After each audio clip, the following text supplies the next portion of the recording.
जय श्री कृष्ण। आज मैं आपको कार्तिक माह में सुनी जाने वाली कृष्ण और सत्यभामा की आगे की कहानी सुनाने जा रही हूँ, जिसमें कि शंखासुर का वध करने के लिए श्री कृष्ण नदी में गए थे। नारद जी ने कहा, ऐसा कहकर भगवान विष्णु मछली का रूप धारण करके आकाश से जल में गिरे।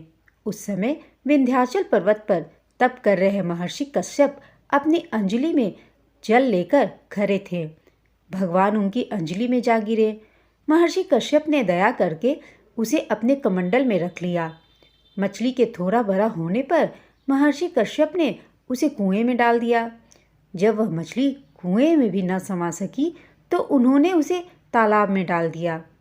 जब वह तालाब में भी न आ सकी तो महर्षि ने उन्हें समुद्र में डाल दिया। वह मछली वहाँ भी बढ़ने लगी।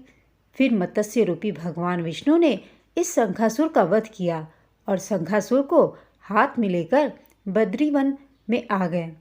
वहाँ उन्होंने संपूर्ण ऋषियों को बुलाकर इस प्रकार आदेश दिया, मुनीश्वरों, तुम जल के भीतर बिखरे हुए वेद मंत्रों की खोज करो और जितनी जल्दी हो सके उन्हें सागर के जल से बाहर निकालो। तब तक मैं देवताओं के साथ प्रयाग में ठहरता हूँ।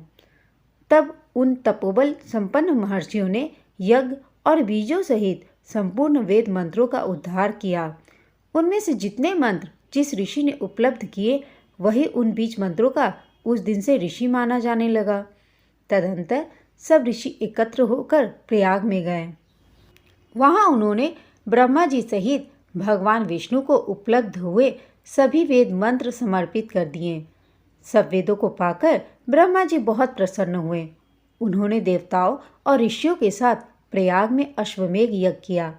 यज्ञ समाप्त होने पर सब देवताओं ने भगवान से निवेदन किया, देवाधिदेव जगन्नाथ, इस स्थान पर ब्रह्मा जी ने खोए हुए वेदों को पुनः प्राप्त किया है और हमने भी यहाँ आपके प्रसाद से यज्ञ भाग पाए हैं। अतः यह स्थान पृथ्वी पर सबसे श्रेष्ठ पुण्य की वृद्धि करने वाला एवं भोग तथा मोक्ष प्रदान करने वाला हो।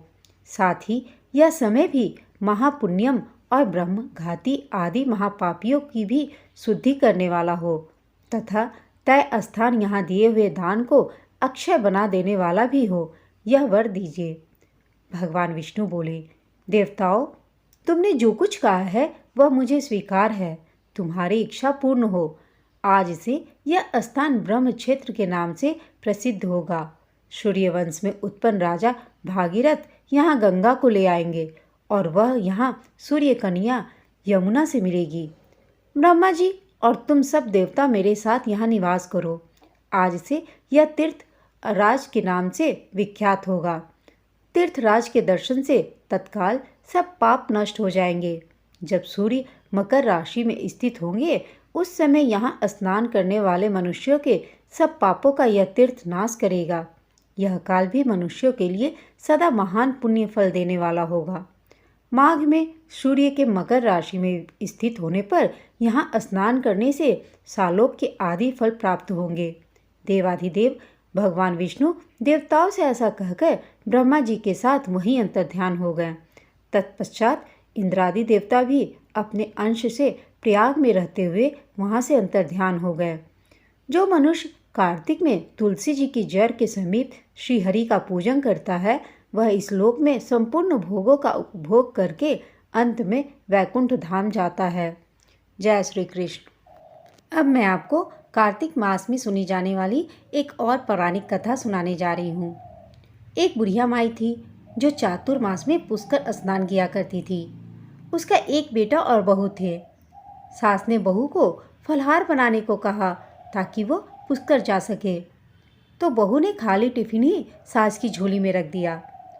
जब बेटा माँ को पहुँचाने के लिए पुष्कर गया तो रास्ते में माँ से बोला, माँ फलहार कर लो। जहाँ पानी मिला वहीं पर बुढ़िया फलहार करने बैठ गई तो भगवान की कृपा से खाली टिफिन फलों से भर गया। माँ ने फलहार कर लिया। पुष्कर माँ के रहने के लिए वहीं पर झोपड़ी बनाकर बेटा वापस घर चला गया। रात्रि में श्रावण मास आया और बोला, बुढ़िया माई दरवाज़ा खोल। तब बुढ़िया माई ने पूछा, आप कौन हैं? मैं श्रावण मास हूँ अंदर से बाहर से आवाज़ आई। बुढ़िया ने तुरंत दरवाज़ा खोल दिया। बुढ़िया माई ने शिव पार्वती की पूजा अर्चना की, बेलपत्र से अभिषेक किया। जाते समय श्रावण मास ने बुढ़िया माई को आशीर्वाद दिया और झोपड़ी की एक दीवार सोने की हो गई। भाद्रपद मास आया, उसने भी दरवाज़ा खोलने को कहा। बुढ़िया माई ने दरवाज़ा खोला, सत्तू बनाकर कजरी तीज मनाई।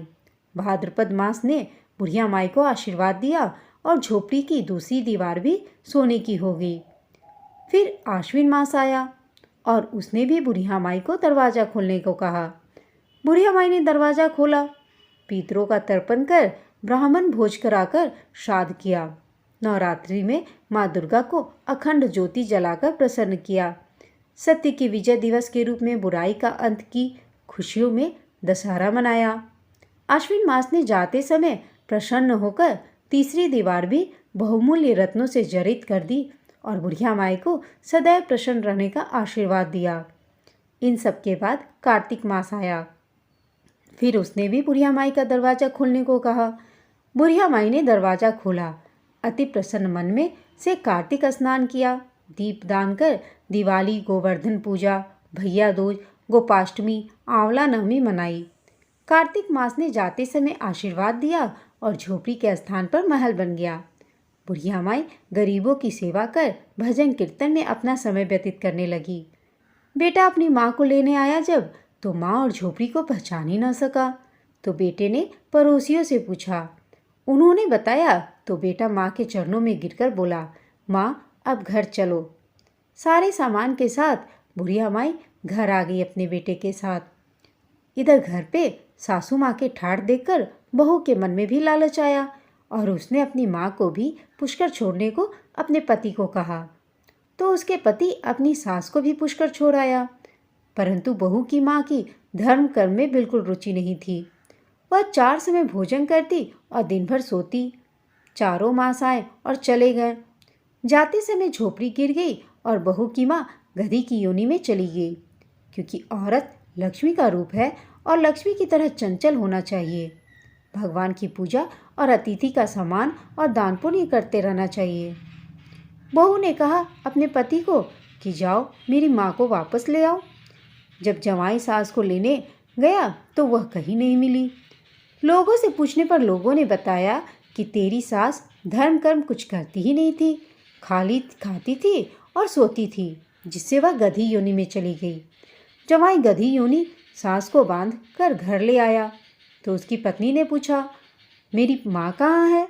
तब पति ने कहा, तेरे लालच की वजह से तेरी माँ गधी योनि में आ गई।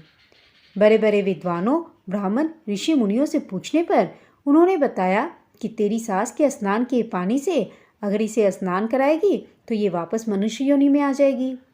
तब बहू ने ऐसा ही किया, अपनी सास के स्नान किए हुए पानी से अपनी माँ को नहलाया और उसकी माँ पुनः मनुष्य योनि में आ गई।